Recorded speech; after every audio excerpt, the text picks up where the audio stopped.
Our big story, a deadly avalanche on a popular run at a Lake Tahoe ski resort. One person is dead. 3 others escape after an avalanche at Palisades Tahoe. You can see the ski patrol in this video. More than 100 Palisades staff searching through the area for hours for anyone who may have been trapped.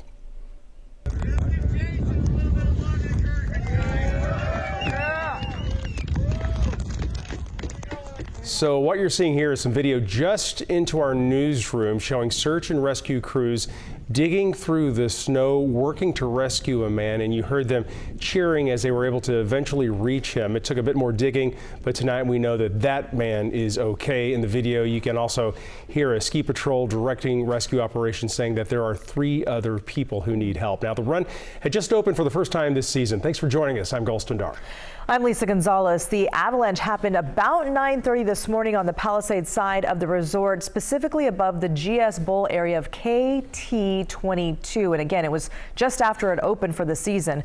We have team coverage on this avalanche. Chief Meteorologist Mark Finan shows us the conditions that led to avalanches. But we begin with KCRA 3's Brittany Hope live at Palisades Tahoe. Brittany. And Lisa, the decision to open a lift, to open a run, is not taken lightly. Palisades Tahoe told us that they had ski patrol and avalanche crews out here since Sunday looking at KT22, and we'll show you where that is on the map here. So of course you're seeing all of this blue and red. That means that all of those are closed right now. KT22 Express, that is the one right in the center. Bringing it off camera, I'll show you where that is. It's just behind that building over there. It's behind the locker room area. You can see at this point it's pretty much whiteout conditions here. This is what search and rescue crews were dealing with.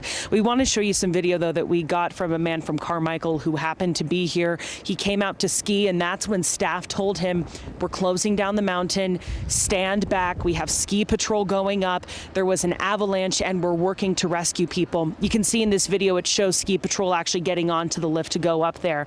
He took this, he said, right before 10 o'clock this morning was when we had left his room, and we spoke to him on camera essentially about that experience. He was out here for a few hours watching all of this unfold. Take a listen.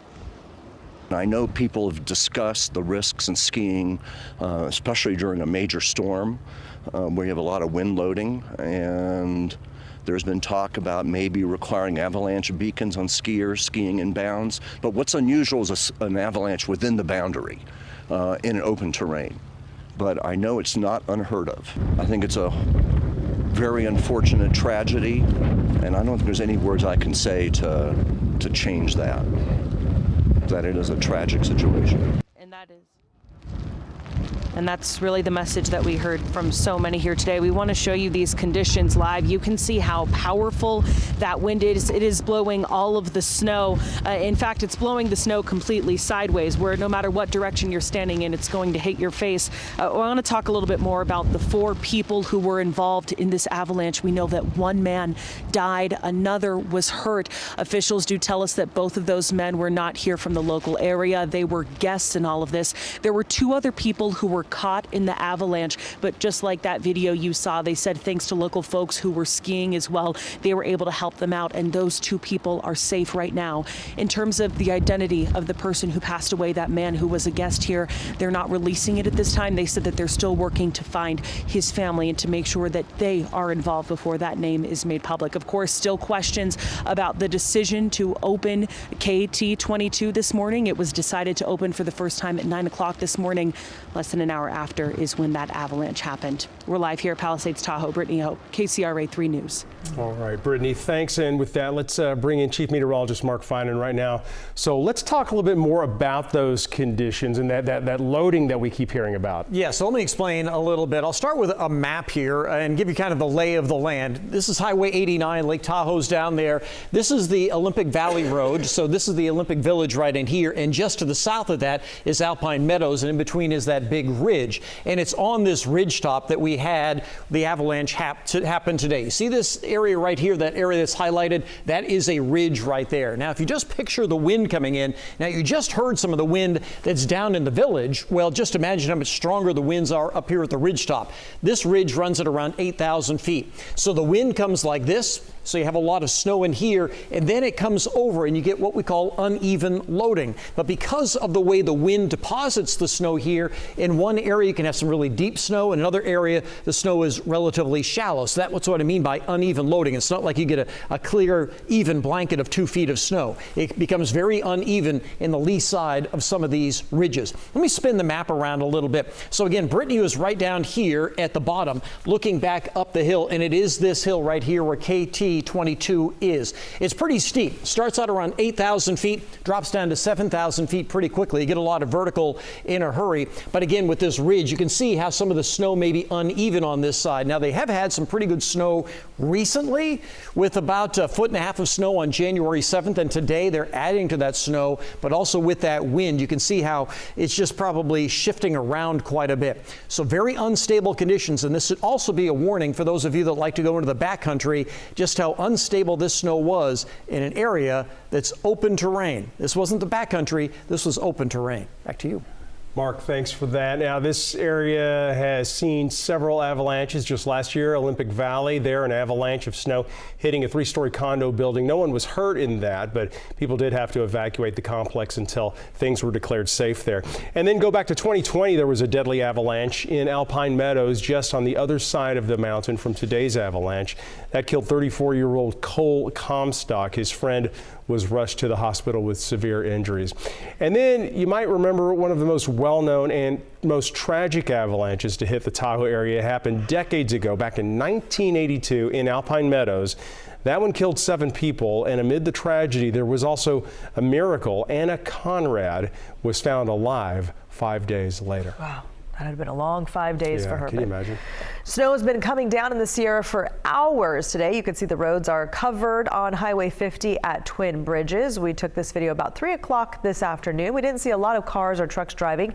You can see the Caltrans vehicle on the right there as chain controls are in effect. Now, this was down the road in Myers. We checked in on this camera throughout the day to give you perspective. You can see some slush on the roads around 11 o'clock this morning. Then at 12:30, the roads are covered with a little more snow. And then at 3 o'clock, the camera is covered there. You can make out just some of the vehicles passing through in the upper right of the screen. Caltrans crews were out early making sure that vehicles had the proper chains, and you can see drivers putting them on there as the snow was blowing around. Caltrans and California Highway Patrol were there on hand to make sure everyone was doing it correctly.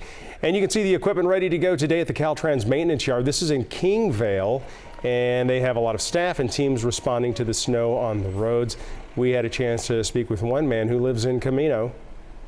I'm here getting the snowmobile fixed up here so I can go snowmobiling. It's best to stay away in the next couple hours until tomorrow.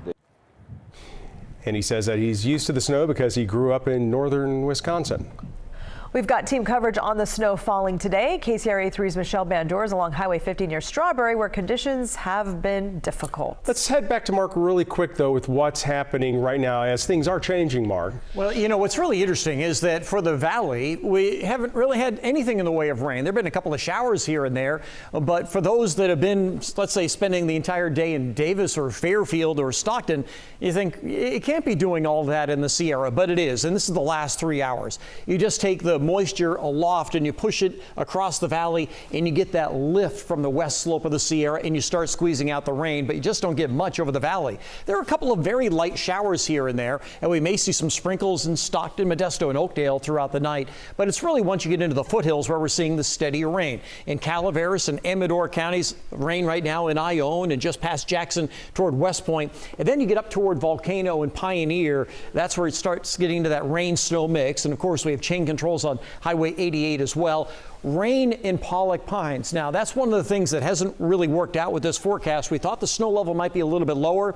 It has been warmer, so Pollock Pines has had more rain today, and we're really not going to get those good snow totals in Pollock. But this is where the chain control point is, and you can see we're really not getting accumulating snow there. But you go just up the hill, and we are seeing that. We're also seeing good snow on Interstate 80, but places like Grass Valley, Nevada City, where we thought we might get a slushy inch of snow, that's not happening tonight. And on Highway 50, I should say Highway 80, you can see how that road is snow covered at 5,000 feet. So 5,000 feet, really good snow. But once you get below 4,000 feet, no snow tonight. Back to you. Mark, thanks. Well, slow going for drivers on Highway 50 heading over the summits of Tahoe. The snow has been coming down all day. Yes, and KCRA 3 Michelle Bandor has been there all day along Highway 50. Michelle, how does it look now? Lisa, the last time I saw you, exactly the same. It has been nonstop snowing, relentless winds. We've had a sustained wind all afternoon, and then we've had huge gusts that come up. But let's talk about that snow first. I'm going to show you the accumulation here. You can see where I've been standing, right? Then here's some fresh tracks. So we're getting some pretty good snow here that's falling. We're going to have to do a lot of shoveling and plowing here tonight. So we've got the snow, and then here's another one of those wind gusts. We're really feeling it coming from every direction, it seems like, with this wind that's blowing, and that's, now that it's getting dark, it's really going to make traveling treacherous. So right here behind us is Highway 50, and you know, there's really not a lot of pavement that you can see. Right when we were going on the air, we did see two Caltrans vehicles with their blades down plowing the snow off of here. We've actually been noticing they've been hitting it about on the top of the hour since we've been here. But we got a little bit of pavement here, but look, you can see it's pretty dead out here. Not a lot of traffic right now, and that's a good thing because it is really difficult traveling in these conditions.